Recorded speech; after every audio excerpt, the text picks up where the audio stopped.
Hey guys, welcome back to the channel, and today we're starting it off right by energy trapping a Ki-27. For whatever reason, this guy felt the obscene need to go straight up vertical for me. Now sadly, this is not a plane that can really take advantage of a stalled out Ki-27, especially in this sort of high yo-yo sort of situation. The thing is just the stall speed of that plane is just way too slow. There's not much I can do. Yak 1 is coming in hot, he's coming in fast. We're not too worried, we're just going to pull into him. I'm not expecting him to get the shot. And we extend away. There's no point turning around with the Ki-27 right there, less than a kilometer away. The Yak 1 is just going to go aggro. He actually ends up going off to Narnia. But you better play, it's best to play safe than be sorry in this sort of plane. Now, by no stretch of the imagination is this plane bad. It is actually one of my favorite aircraft at this battle rating. Pretty much second only to the 109 E3 and E4s. Those aircraft are amazing. I will definitely have to fly them out in the future.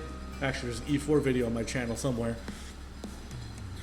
And you're about to see what this plane absolutely excels at this battle rating is I'm holding a 700 kilometers an hour going past it. No compression, no rip speed warning. I'm just diving in. Sadly, I don't get credit for the kill on that Cortez because he rammed an ally. But we're just going to keep extending away. That is the name of the game with a lot of these American fighters. Is the ironic term, you're not supposed to dogfight anything. You can. Believe me, this thing can dogfight. It will surprise you. It surprised many other pilots, especially even 109Es. This thing will give you trouble if they don't have the energy advantage over you. This thing has amazing energy retention, some of the best for the battle rating, just because it's just so heavy. Now the Allison, you could argue, is kind of underpowered for the weight of the airframe, but for the battle rating, I'm arguably the fastest thing in this lobby right now. And not only is this one of my favorite parts about this aircraft as being its top speed and its energy retention is the 50 cals. Now a lot of people, they do tend to sleep on the 50 cals. They kind of require a bit of aiming, and here I am kind of blundering. I thought he would dive under me, but he would go straight back up. We're going to try to save this F-4F from the Ki-27, but alas, the F-4F is about to crash. 3, 2, 1. Kaboom. But thanks for this guy just severely, tunnel visioning on that Wildcat. He's an easy kill. But back to the 50 cals. They are amazingly consistent, as I'm showing you in these clips. And it's not so much that they're one-shotting everything. They are, but I'm able to get with my aim is more important here. My aim is allowing me to get all these shells on target, and I only need about half-second, good full-second burst time to tear apart these aircraft, especially at this battle rating when everyone's made of wood, paper mache, everybody just goes kaboom as soon as a singular 50 cal hits them. Now, it is harder to use, but I would highly recommend using stealth. For these low tier 50 cals instead of tracers and universals. Yes, the tracers sometimes have a higher chance of setting things on fire, but your aim is going to be drastically improved if you can get used to stealth belts. And not only that, the players of this battle rating aren't totally going to be looking around for stealth belts. They're not going to be watching for it. They don't know what it is because every other shell in the game has some sort of tracer belt on it. So, and honestly, you can just sneak up on people and just stealth mode them right then and there. Now, this Peshko wants to turn around and have a little party. I'm going to oblige him, and I miss all my shells. We narrowly miss him.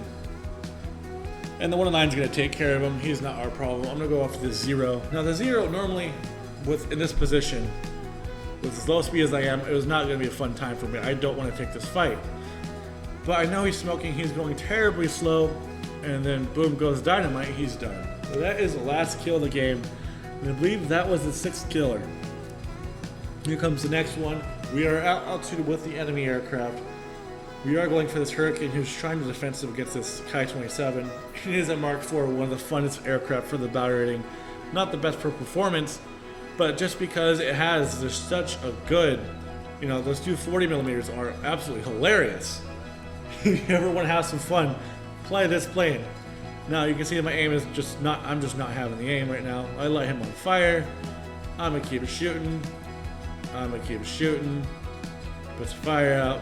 and I've had enough dumping ammo on him. I'm going to go extend away. No point in me following that, especially when I know I have enemy aircraft coming in and coming in. They will be coming in hot. And so right now, what I'm doing is I'm just kind of surveying. I'm understanding where I need to be to make the most impact. But also with this being low tier, I have the comfort of just doing what I want, because these players allow me to make so many big mistakes. If this was a higher buy rating, I would not be going for this Hurricane right now. Just a fair warning. Barker comes in. I'm pulling into him. He is pulling a full 180 after the dive, and so am I. But my energy retention is going to keep me at a higher speed, especially after he pulls the second 180. And I'm just going to extend away. Lag 3 dives right in front of me. He's not paying attention. I instantly severe him. Like I said, these 50 cals do amazing work at these Val ratings, and I just continue to extend away. Nothing is going to catch me here. I'm going 500 kilometers an hour. Some 4.0 props struggle with that. Spitfire. What? I didn't say anything. And so we're just kind of cruising around, looking for the next target. We are going to go for this Fokker. And sadly, I think this guy is actually going to use all of our ammo, because, you know, sometimes I just can't aim for no reason. Just no aim whatsoever. We can do it. Come on. See, this is where stealth bots kind of let me down sometimes. But then again, my aim was never as good as it needs to be. We do go RTB. We're shooting on the last two guys. This one's an Avenger. And for those of you who don't know, it's like a naval ground attack aircraft in the American tax tree, as well as I believe the British and the French. But it's really just easy pickings for the P-40. Here I am. How do you do? Now the Sunderland, I was surprised to see this plane, because the Sunderland, it was added, I don't know, 2017, 2018, maybe 2016. I have not seen, you don't see very many of them. So I'm like, oh, I kind of don't want to shoot it down, but it's a Sunderland, I want to shoot it down.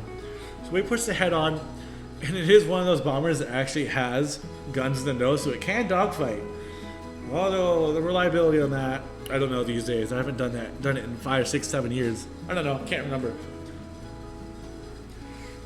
But another thing these 50 cals are great at this bow rating is, well, dismantling bombers, because they are just made of paper mache, and sadly, these tea and crumpets aren't going to save you today. Well, thank you guys for joining me today. This has been Plain Killer. Hope you guys have a good one. Bye-bye.